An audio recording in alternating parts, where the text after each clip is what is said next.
Abidjan, ils te diront, je suis en retard parce que j'ai été pris dans un embouteillage, j'ai raté mon bus, je n'ai pas eu vu mon taxi communal. Avant de venir là, pendant que je m'apprêtais à sortir de la maison, il y a ma mère qui m'a demandé de faire un travail. On trouvera toujours des excuses pour justifier notre retard à des rendez-vous. Même quand on ne vient pas à l'heure à l'église, on trouve encore des excuses pour justifier notre retard au rendez-vous que nous avons avec notre Père Céleste. Faisons attention. J'espère bien que tu es connecté. Écoute, si tu es encore connecté avec moi et que tu suis bien cet enseignement, est-ce que tu peux justement écrire « Je suis là, je suis là ». Est-ce que tu peux écrire? Est-ce que tu peux écrire? Je veux vraiment que nous soyons connectés ce soir. Dis-moi que tu es là, dis-moi que tu es là. Je n'ai pas envie de parler comme ça sans que j'ai des retours. Rassure-moi que tu es connecté et que tu m'entends parfaitement. Waouh, ça m'inspire et ça me pousse encore à aller de l'avant. Allez, que Dieu te bénisse richement. Ça me fait plaisir de lire le message de Joël Timoko, un serviteur de Dieu. Ça fait longtemps. Que Dieu te bénisse, serviteur de Dieu, Joël. Et c'est extraordinaire. Nous sommes connectés ce soir. Le Seigneur nous fera bien. Joe Massamba, Elena, Dieu nous bénira en cette soirée. Alors, je disais que nous trouvons toujours des excuses pour ne pas aller de l'avant. Nous trouvons toujours des excuses parce que nous trouvons que nous ne sommes pas nous en erreur et que ce sont les autres qui font mal les choses. On a toujours des excuses pour ne pas avancer. Une excuse est un moyen par lequel nous envoyons un message indirect pour dire aux autres que je m'en fous de toi. Je peux venir en retard, mais ça ne m'intéresse pas parce que moi, mon temps il est plus important que le tien. Mais vous le savez peut-être, ou je vous l'apprends, les excuses ne plaisent jamais à Dieu. Tu peux l'écrire en commentaire. Les excuses ne plaisent jamais à Dieu. Les excuses ne plaisent jamais à Dieu. Parce qu'il aime la vérité. Dieu aime la vérité et il veut que nous aimions également la vérité. Faire des excuses peut facilement tomber dans la catégorie des mensonges. Et cela nous amène à enfreindre le commandement qui dit « Tu ne mentiras pas ». Lorsque nous trouvons des excuses, nous nous mentons à nous-mêmes ainsi qu'aux autres. Lorsque tu trouves des excuses ou que je trouve des excuses, ou lorsque nous trouvons des excuses, nous nous maintenons dans la tromperie par le raisonnement. Nous pouvons facilement trouver une raison à chaque erreur, mais il vaut mieux simplement assumer la responsabilité de nos actions. Les gens dans la Bible ont trouvé des excuses. Je sais que vous le savez. Laissez-moi vous raconter une histoire. Jésus raconte une parabole d'un homme donnant un grand souper qui a invité beaucoup à venir. Il a invité beaucoup de ses amis. C'est comme nous sommes aujourd'hui au 21e siècle. Je suis à Abidjan, c'est mon anniversaire. Je vous invite, j'invite Elena, j'invite Joël, j'invite James, j'invite Joe, j'invite Fotio, j'invite Ruth, j'invite Honorine, j'invite Léocadie, Vira, Florence, Candide, Christiane, Marie, Liliane, Nati, Joyce. Je vous invite tous à mon anniversaire. C'est l'histoire que Jésus raconte. J'essaie de la contextualiser. Donc Jésus raconte dans une parabole qu'un homme donnait un grand souper et qu'il invitait beaucoup à venir, beaucoup de ses amis. Mais ils ont commencé tous à trouver des excuses. L'un a dit il avait acheté un terrain et devait sortir pour le voir. Du coup, il ne peut pas être présent à cette soirée-là, à ce grand souper. Un autre a dit qu'il avait acheté des animaux de la ferme et qu'il devait aller les examiner. Et un autre a encore dit qu'il s'était marié et qu'il n'avait pas pu venir à cause de cela. Toutes ces excuses n'étaient que des excuses pour ne pas être présent à ce grand souper. La vérité est qu'il ne voulait pas venir. Cette parabole est représentative, je vous assure, de Dieu, invitant des gens à une relation avec lui et toutes les excuses qu'ils font quand la vérité est qu'ils ne veulent pas. Dieu veut passer du temps avec toi tous les matins dans la méditation. Tu trouves des excuses pour dire que tu t'es réveillé tard. Tu trouves des excuses pour dire que tu as dormi tard. Donc du coup, tu n'as pas le temps les matins de méditer, de prier. Dieu t'invite à des programmes spécifiques où Dieu t'invite à prendre des temps de jeûne et de prière. Tu trouves que toi, tu as trop faim ou à la limite, tu ne te sens pas prêt, tu ne te sens pas prête pour prendre des temps de jeûne et de prière. Dieu t'invite à passer du temps dans l'adoration. Tu trouves que tu n'as pas assez de temps quand tu reviens du travail ou quand tu reviens de l'école, tu es fatigué. Donc, c'est difficile pour toi de donner un quart d'heure d'adoration à Dieu. En réalité, les personnes qui trouvent des excuses, lorsque Dieu les appelle à faire quelque chose, veulent diriger leur propre vie.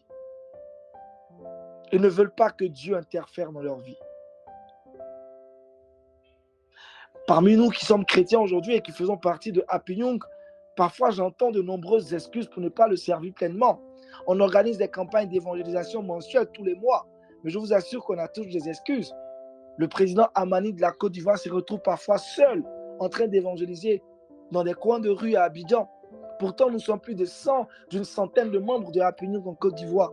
Mais vous trouverez que toutes ces personnes, ces 99 autres personnes qui ne se rendent pas disponibles pour les campagnes d'évangélisation, trouvent qu'elles ont des responsabilités ailleurs qui sont plus importantes qu'aller évangéliser. On trouve tous des excuses. Comme je le disais encore ce soir, sur 221 membres de Telegram, il n'y a que 16 personnes qui sont connectées. Toutes les autres personnes non connectées trouveront des excuses pour justifier leur absence. Les gens n'ont pas assez de temps.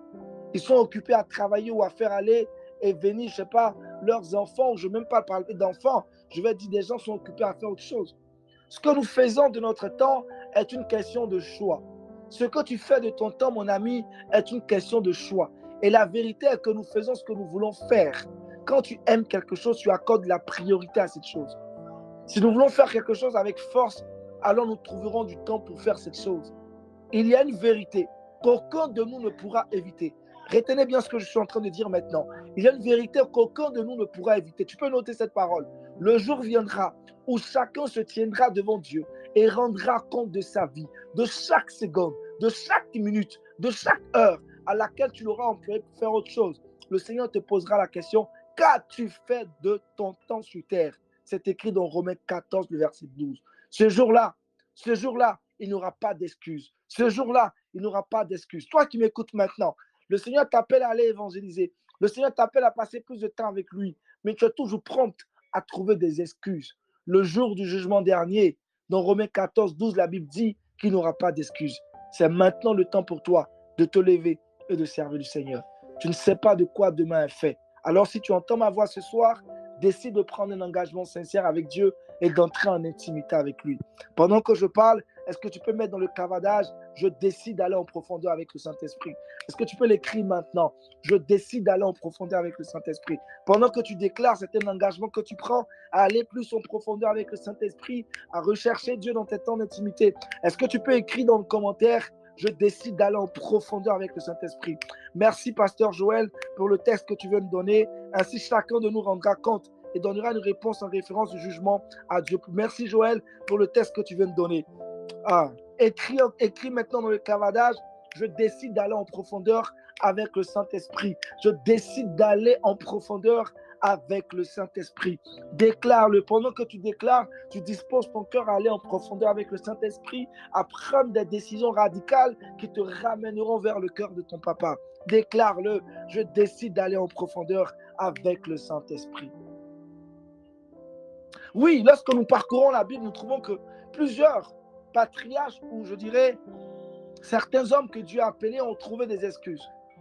Laissez-moi vous raconter l'histoire de Moïse. Moïse a trouvé des excuses quand Dieu l'a appelé au service.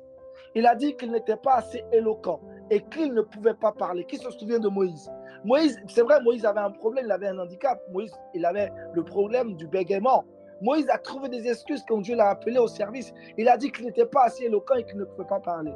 Toi que Dieu appelle maintenant et que tu trouves que tu ne sais pas parler, Moïse, là, c'est ton frère. Il a eu le même comportement que toi. Toi, Dieu t'appelle d'aller évangéliser, tu trouves que tu n'as pas assez de vêtements. Tu trouves que tu n'es pas assez beau. Tu trouves que tu n'es pas assez belle. Le Seigneur te parle ce soir. Dieu s'est finalement mis en colère contre toutes ces excuses. Il s'est mis en colère contre les excuses de Moïse. Je me souviens du roi Saül. Le roi Saül a trouvé des excuses pour expliquer pourquoi il n'avait pas entièrement obéi à Dieu en détruisant complètement les Amalécites. Écoutez, il est temps qu'on arrête de trouver des excuses lorsque Dieu nous appelle à son service. La route de l'enfer est pavée des bonnes intentions. De ceux qui ont trouvé des excuses pour ne pas faire la bonne chose maintenant, mais qui ont dit qu'ils avaient l'intention de le faire plus tard. Beaucoup de personnes sont mortes. Ces personnes ont trouvé qu'elles devaient prendre la bonne décision un peu plus tard. Reinhard Bonnke, vous le connaissez peut-être. Il n'est plus de ce monde. Reinhard Bonnke, c'est un très grand évangéliste qui s'est un jour retrouvé dans un pays Et il avait une grande campagne et en journée, il se promenait dans les ruelles d'une cité et il a rencontré une jeune demoiselle. Et à cette jeune demoiselle, il a annoncé l'évangile. Il a demandé à cette jeune demoiselle d'accepter Jésus-Christ. Peut-être demain sera trop tard. Il a parlé de Jésus à cette jeune demoiselle. Il a annoncé la bonne nouvelle. Écoute, cette jeune demoiselle a dit qu'elle n'a pas le temps pour Jésus maintenant et qu'elle a un rendez-vous avec son petit ami. Donc elle partait à la rencontre de son petit ami. Elle n'avait pas le cœur disposé à accepter Jésus. C'était dans une ruelle et après cette ruelle, il y avait la grande voie. Donc la jeune demoiselle est sortie et Renard Bonquet a laissé cette jeune demoiselle, il partait. Et lorsqu'il a laissé la jeune fille, alors qu'il avait fait 300 mètres, il a entendu un bruit derrière lui. C'était un véhicule qui avait percuté cette jeune demoiselle. Quand il s'est retourné, il a vu cette jeune demoiselle. Il a couru vers cette jeune demoiselle. Il la voyait en train d'agoniser. Cette jeune demoiselle n'a pas eu le temps d'accepter Jésus, alors qu'il y a 30 secondes en avant, 30 secondes en arrière plutôt, elle avait la possibilité de dire oui à Jésus. Elle est décédée à quelques secondes de son appel pour le paradis. Elle a refusé d'accepter Jésus. Cette situation avait attristé le cœur de Renard Bonquet. Il en avait mal, son cœur était déchiré. Et c'est comme ça que beaucoup de personnes meurent. Je ne sais pas, vous n'imaginez pas. L'OMS dit qu'à chaque seconde, c'est 114 personnes qui meurent par jour. Essayez de calculer ça chaque jour, combien de personnes meurent. Aussi vrai qu'on célèbre les naissances, il y a beaucoup de départs chaque jour. Le temps qu'on finisse ce temps d'éveil, ce temps d'enseignement, il y aura des centaines de milliers de personnes qui seront mortes. Est-ce qu'elles ont toutes accepté Jésus? Je ne pense pas. C'est peut-être la dernière fois que tu m'entends, c'est peut-être aussi la première fois, mais c'est certain que Dieu t'appelle à quelque chose de grand. Arrête de trouver des excuses. Arrête de trouver des excuses. Il est temps de prendre l'habitude d'être responsable. Il est temps que tu sois responsable. Est-ce que tu peux déclarer dans le clavardage, je suis responsable? Est-ce que tu peux écrire dans le clavardage, je suis responsable? Est-ce que tu peux déclarer maintenant, je suis responsable? Pendant que tu le déclares, tu me permets d'aller un peu plus en avant dans ce temps d'enseignement. Écris, je suis responsable. Tu n'agiras pas comme ces personnes-là qui entendent la voix et qui refusent. Oui, merci Pasteur Joël, parce que tu me donnes des textes là qui me permettent d'aller de l'avant. Écris, je suis responsable. Écris, je suis responsable. Tu n'agiras plus comme ces personnes-là qui trouvent à chaque fois des excuses et qui ne veulent pas avancer dans leur vie. Déclare, je suis responsable. Je suis responsable. Je suis responsable. Waouh! Quelle présence du Saint-Esprit en cette soirée. Je vous assure que les anges sont avec nous ce soir et tout ce que tu dis est écrit dans le livre de vie et le Saint-Esprit prend conscience de ce que tu dis et il t'aidera à être une personne responsable. Alléluia, gloire soit rendue à Jésus-Christ. Permettez-moi d'avancer. Alors, l'une des qualités ou la première des choses qu'on reconnaît d'une personne responsable, c'est que cette personne est intègre. Est-ce que tu peux écrire encore en commentaire, je suis intègre? Est-ce que tu peux écrire, je suis intègre? L'une des qualités ou la première des qualités qu'on reconnaît une personne qui est responsable, c'est que cette personne est intègre. Une personne intègre. L'intégrité est d'une importance vitale. Cela fait partie d'un être qui est excellent. L'intégrité fait partie d'une personne qui est excellente. Les personnes intègres assument la responsabilité de leurs actes. Les personnes intègres tiennent leur engagement au lieu de trouver des excuses pour ne pas les tenir. Les personnes intègres tiennent leurs promesses. Les personnes intègres font ce qu'elles disent aux gens qu'elles vont faire. Et si pour une raison quelconque, elles ne peuvent pas absolument le faire, alors elles contactent la personne, donnent une explication, mais pas d'excuse. Une personne intègre donne une explication, mais pas d'excuse quand elle est dans les capacités de faire ce qu'elle a promis faire à quelqu'un. En tant que chrétiens, nous nous attendons à ce que Dieu tienne ses promesses. Mais Dieu, en retour, il s'attend à ce que nous puissions garder les nôtres. C'est une relation de réciprocité. Tu dis que Dieu est fidèle, mais toi, tu n'es pas fidèle. Tu dis que Dieu est intègre, mais toi, tu n'es pas intègre. Aussi vrai que tu attends à ce que Dieu soit fidèle à ses promesses, Dieu attend également que tu sois fidèle à toi, tes engagements vis-à-vis de lui. Certaines personnes, écoutez, aujourd'hui ne savent pas ce que signifie le mot intégrité. Je pense, pour ma part, que le mot intégrité ou l'intégrité doit être enseigné dans les écoles et les collèges. Nous aurons peut-être plus de personnes dans ce monde avec un bon caractère. Écoutez, Dieu m'a dit que si Happy Young devait réussir, il fallait que je sois intègre. Dieu a dit à plusieurs personnes que si vous devrez réussir, vous devez être intègre. Si vous voulez réussir votre vie de prière, vous devez être intègre. Si vous devez réussir votre vie sociale, vous devez être intègre. Si vous devez réussir vos relations amicales et amoureuses, vous devez être intègre. Si vous voulez réussir dans la vie, vous devez être intègre. L'intégrité doit être une priorité absolue pour chacun d'entre nous.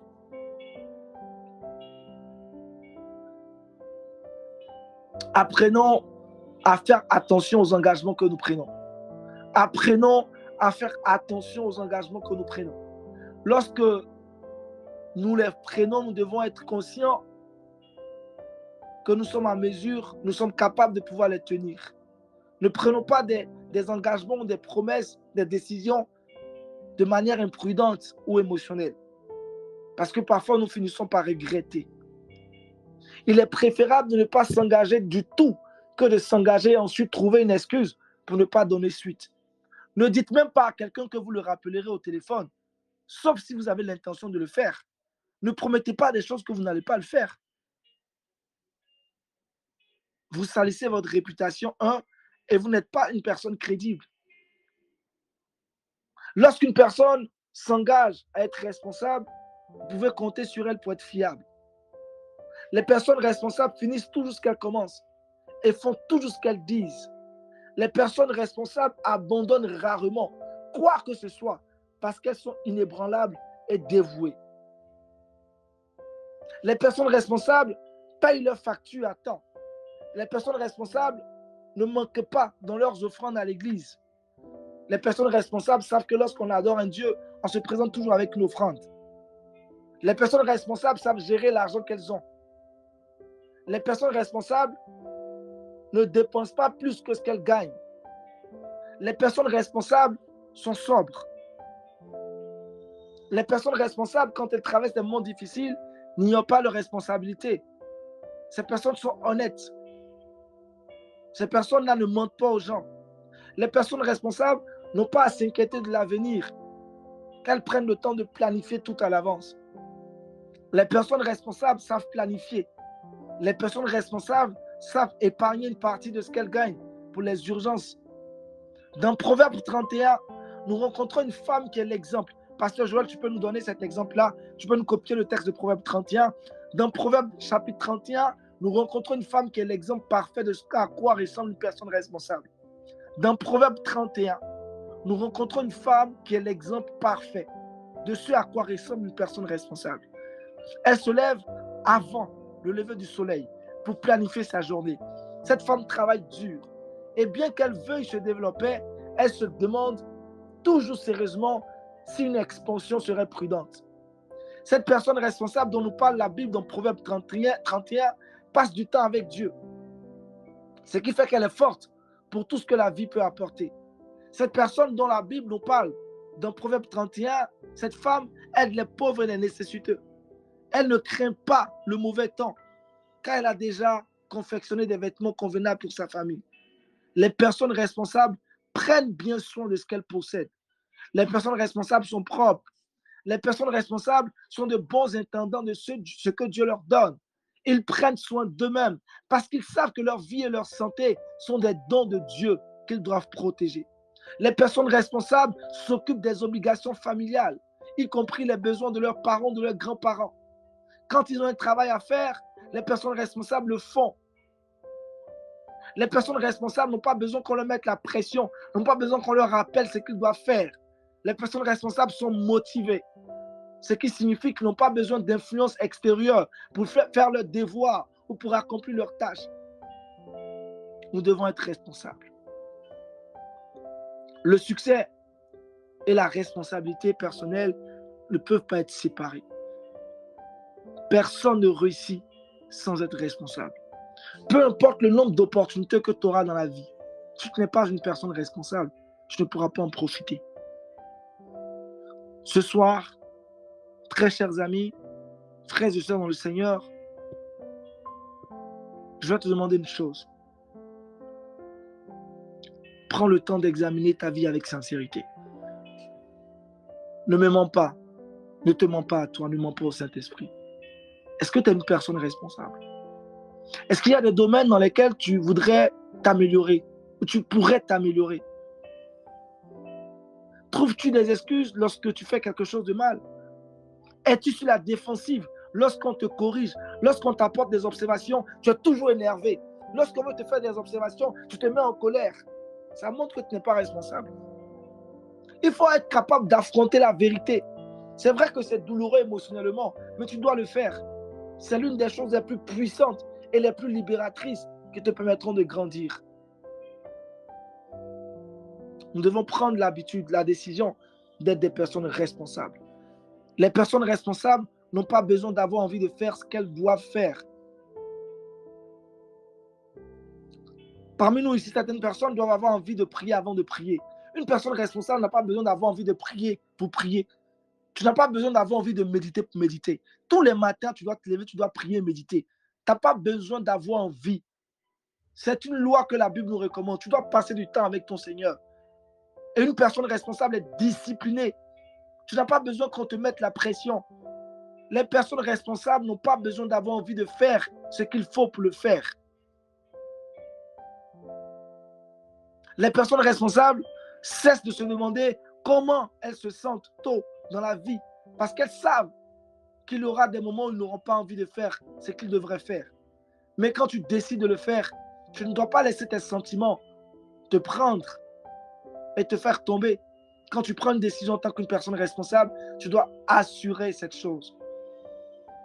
Écoutez, quand une mère a de jeunes enfants, cette maman doit s'occuper de ses enfants. Peu importe ce qu'elle ressent. La maman n'envisage même pas de ne pas s'en occuper, car elle sait ce qu'elle doit faire. Écoutez, si tu es une mère et que ton enfant a faim, est-ce que tu vas attendre d'avoir envie de donner à manger à l'enfant avant de le faire? Non! Tu sais que l'enfant a faim en tant que mère. En tant que mère responsable, tu donneras de la nourriture à cet enfant. Tu es responsable de cet enfant. Tu n'as pas besoin d'avoir envie avant de le faire. Une personne responsable n'a pas besoin qu'on lui dise ce qu'elle doit faire. Elle est décisive et disciplinée. Arrêtons de voir nos responsabilités comme des options et considérons-les comme des obligations. Considère ta responsabilité comme une obligation et non pas une option. Pour aller vers la fin, je partage très rapidement 5 étapes pour arrêter de chercher des excuses. 5 étapes pour arrêter de chercher des excuses. Parce que ce qui fait qu'on n'avance pas dans la vie, ce sont les excuses. Première chose à faire pour arrêter de chercher des excuses, il faut regarder la vérité en face. La première étape pour faire face à toute mauvaise habitude est d'admettre que vous avez un problème. Ne tardez pas à l'affronter en espérant qu'il s'en aille tout seul. Tout le monde sait que vous ne faites que trouver des excuses. Il est temps que vous preniez la décision. Tu dois exposer ton problème à voix haute. Tu dois le dire à Dieu, tu dois le dire à toi-même. Et puis, ça peut être utile que tu le fasses ou tu le dises à un ami de confiance. L'apôtre Jacques a dit que nous devons confesser nos fautes les uns aux autres afin d'être guéris et restaurés. Dans Jacques 5, le verset 16. Deuxième chose à faire pour arrêter de chercher des excuses, ne pas avoir d'attente irréaliste. Avant de prendre un engagement, même minime, demande-toi si tu crois vraiment que tu peux le faire et que tu vas le faire. Certaines personnes se fixent des objectifs irréalistes et échouent toujours. Un peu de prévoyance aurait pu leur éviter bien des ennuis. Sois réaliste quant au temps qu'il faut pour faire les choses et accorde-toi suffisamment du temps pour les faire sans te stresser. Si tu dois dire non à une demande, n'hésite pas à le faire. Tu es responsable de suivre les attentes de Dieu envers toi-même, pas envers les autres. Tu dois obéir à Dieu, pas aux hommes. Troisième chose à faire pour arrêter de dire des excuses, il faut arrêter de te plaindre. Écoute mon frère, arrête de te plaindre. Tu te plains trop. Ça fait longtemps que tu te plains, tu n'avances pas. Tant que nous nous plaignons de choses que nous devons faire, nous trouverons probablement des excuses pour ne pas les faire. Se plaindre d'une tâche draine notre énergie pour la faire. Si vous voulez faire de l'exercice, allez-y, faites l'exercice. Si tu dois prier le matin, prie. Les Israélites se sont plaints de beaucoup de choses dans le désert. Vous connaissez leur histoire. Et ils sont restés dans le désert pendant 40 longues années. Et ceux qui ont passé leur temps à se plaindre sont quasiment restés. Seuls Josué et Caleb, et puis les enfants de ceux qui sont restés dans le désert, se sont retrouvés à Canaan à cause des plaintes et des murmures. Se plaindre ou murmurer, c'est mettre 2 fois les murs contre Dieu et toi-même. Tu crées une barrière entre toi et Dieu à chaque fois que tu dresses des murs entre toi et lui. Arrête d'être un maçon qui détruit sa propre vie. 4e chose à faire, ou je dirais 5e chose, c'est la 4e chose, pardon. Soyez agressive ou agressif. Arrête de tergiverser, d'hésiter dans la prise en charge de tes responsabilités. Il est souvent préférable de faire d'abord les choses que tu n'aimes pas le faire. De cette façon, tu vas trouver le temps de pouvoir faire les autres les plus faciles après. Aborde de manière agressive ce que tu n'as pas envie de faire. Chasse de toi tout ce qui est paresse et léthargie. Arrête de remettre à trop longtemps ce que tu peux faire maintenant. Tu te fatigues à chaque fois que tu agis de la sorte. Et tu finiras par trouver des excuses. Et puis la dernière chose, trouve une solution aux obstacles. Au lieu de te plaindre, écoute très bien, ce sont les violents qui s'emparent du royaume des cieux. Merci Elena. La Bible est claire là-dessus. Ce sont les violents qui s'emparent du royaume des cieux. Et c'est biblique. Trouve une solution aux obstacles. Au lieu de te plaindre et de trouver des excuses pour ne pas faire quelque chose, utilise ton énergie pour trouver une solution à ton obstacle afin de pouvoir assumer plus facilement ta responsabilité. Pour finir, je dirais une chose, pas d'excuses, juste des résultats. Pas d'excuses, juste des résultats. Pas d'excuses, juste des résultats. Pas d'excuses, juste des résultats. Pas d'excuses, juste des résultats. Un jour, j'ai vu dans un gymnase, dans une salle de sport, ils avaient écrit là en grand caractère, pas d'excuses, juste des résultats. Et à chaque fois que les membres de ce gymnase murmurent, leur entraîneur leur dit pas d'excuses, juste des résultats. Parce que les entraîneurs se sont rendus compte que à chaque fois qu'un homme se met à dire des choses négatives, il n'arrive pas à faire cette chose. Les entraîneurs savent à quel point les gens sont aptes à trouver des excuses de toutes sortes pour ne pas être régulièrement au gymnase. Certains exercices sont très difficiles et il est tentant de trouver des excuses pour ne pas les faire. Notre chair a une aversion à penser qu'il n'y a aucune excuse pour ne pas assumer notre responsabilité. Mais si nous voulons vraiment réussir dans la vie, nous devons apprendre à le croire et à le pratiquer. Si nous trouvons des excuses et blâmons les autres pour nos erreurs, nous abandonnons notre pouvoir de changer. La vérité est une âme puissante et face à face, elle nous aidera à devenir la personne que Dieu veut que nous soyons. Shalom à toutes et à tous. C'est sur ce point que je m'arrête et je t'invite maintenant à écrire en grand caractère à partir de ce jour, ma vie est celle d'un homme ou d'une femme responsable. Je ne sais pas, il faut l'écrire maintenant. À partir de cet instant, je prends l'engagement d'être une personne responsable. Tu peux l'écrire maintenant. C'est un engagement que je t'invite à prendre. Si tu n'es pas en mesure de le faire, ne le fais pas. Ce n'est pas une obligation. Mais le faisant, tu dois être conscient que c'est aussi une prière que tu adresses à Dieu. Prends l'engagement d'être une personne responsable.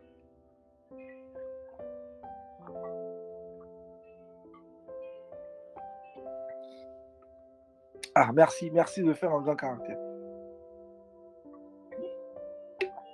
Merci de le faire en caractère d'imprimerie. Merci. À partir de cet instant, je prends l'engagement d'être une personne responsable. À partir de cet instant, je prends l'engagement d'être une personne responsable. C'est décidé là, il n'y a plus de discours là-dessus, il n'y a plus de débat à se faire. Tu es une personne responsable, tu ne discutes plus des choses, tu avances maintenant.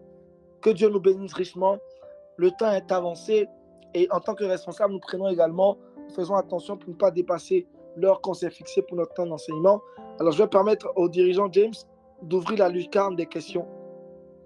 Et nous allons répondre brièvement aux questions et nous préparer justement pour notre prochain programme. Alors, si vous avez des questions, c'est le temps pour nous, c'est le temps pour vous de pouvoir les poser. Et voilà, entre-temps, je tiens à dire merci au pasteur Joël Timoko qui n'a pas manqué de pouvoir faire le suivi sur toutes les références bibliques qu'il a données. Il n'a pas manqué de pouvoir de les copier. Merci également à la sœur Marie-Claire qui a fait le résumé de tout ce que j'ai dit. 5 étapes pour arrêter de chercher des excuses. Merci beaucoup, sœur Marie-Claire. C'est super ce que tu as fait. Ça nous permet de garder un visuel sur tout ce que j'ai pu dire. Merci en tout cas à toutes ces personnes-là qui sont très interactives pendant le temps d'enseignement. Que Dieu vous bénisse richement. Si vous avez des questions, c'est maintenant. C'est le temps qu'il faut maintenant qui est disponible pour vous, pour poser vos différentes questions. Et puis, bon, on va répondre aux questions et on avancera ensemble.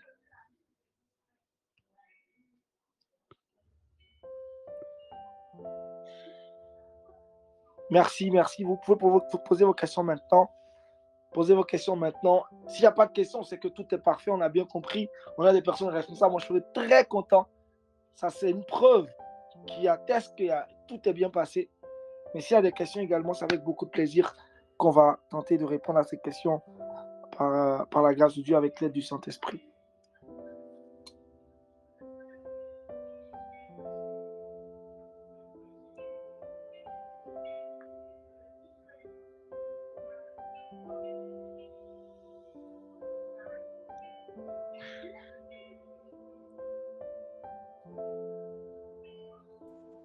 James, il n'y a pas de questions, il me semble.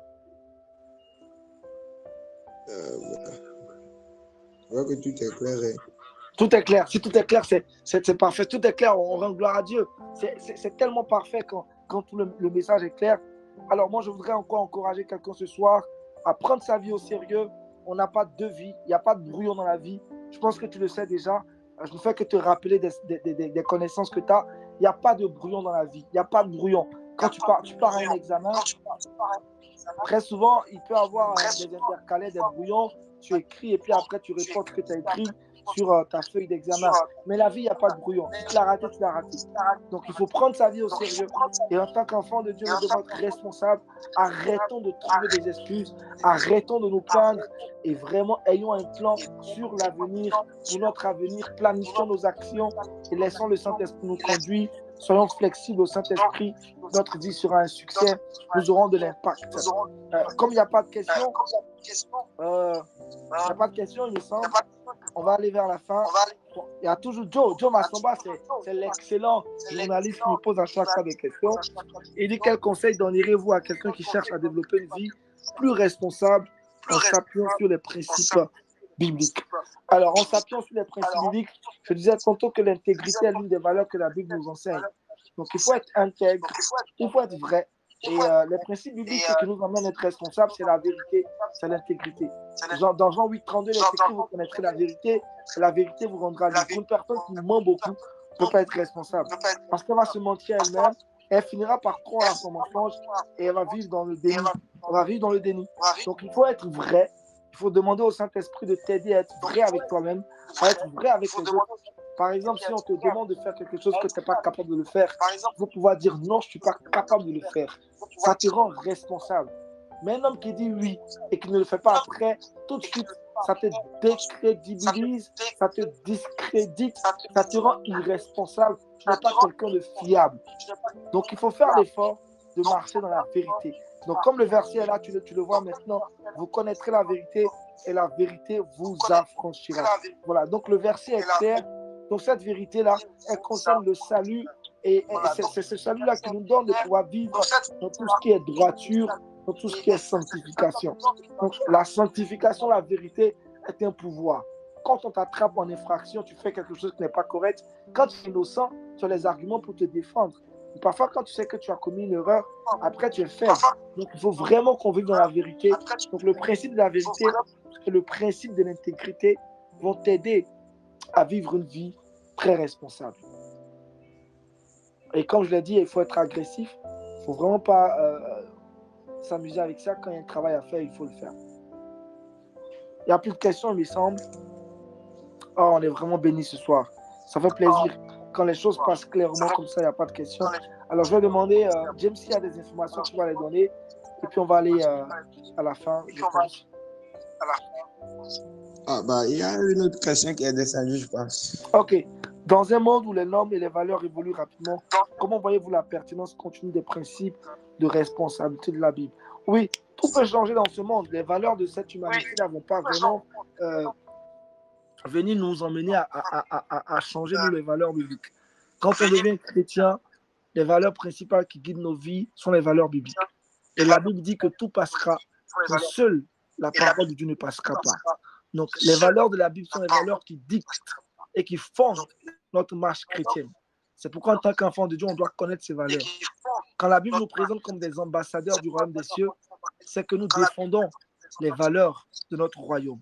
Donc, dans ce monde actuellement qui a carrément bafoué les bonnes valeurs, dans ce monde-là qui est totalement en déperdition, en perdition, nous devons, nous chrétiens, vivre notre vie de chrétienté en étant conçus, en étant fondés sur les principes de la Bible. Donc la responsabilité nous incombe de faire quoi? De marcher selon la base du livre. Ça nous emmène à vivre une vie qui reflète la vie de Christ et à refléter la gloire de l'Éternel. Donc, il faudrait que la première des choses qui dit ta vie, ça ne soit pas les valeurs et les responsabilités, les valeurs ou les normes de ce monde, mais plutôt les valeurs de la Bible. C'est ce qui fait de toi un enfant de Dieu. C'est ce qui fait de toi un disciple de Christ, parce que tu vis selon la discipline de la Bible et non pas du monde. Donc, les valeurs de la Bible sont toujours d'actualité. Pour nous, chrétiens, ça ne passera pas.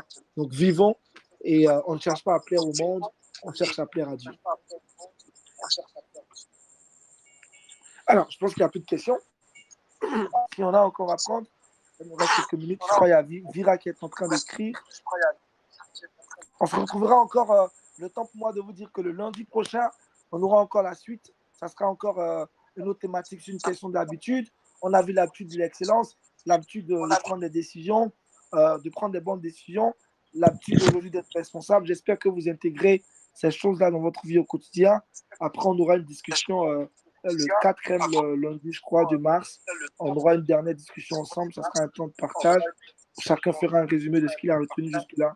Ça ne sera pas un temps d'enseignement, mais on va discuter entre nous. Alors, il n'y a pas de questions. Je vais demander à James de partager les informations. Après quoi, je vais demander au serviteur de Dieu, Joël Timoko, de prier et de rendre grâce à Dieu pour ce temps-là. Est-ce que James, tu peux partager les informations?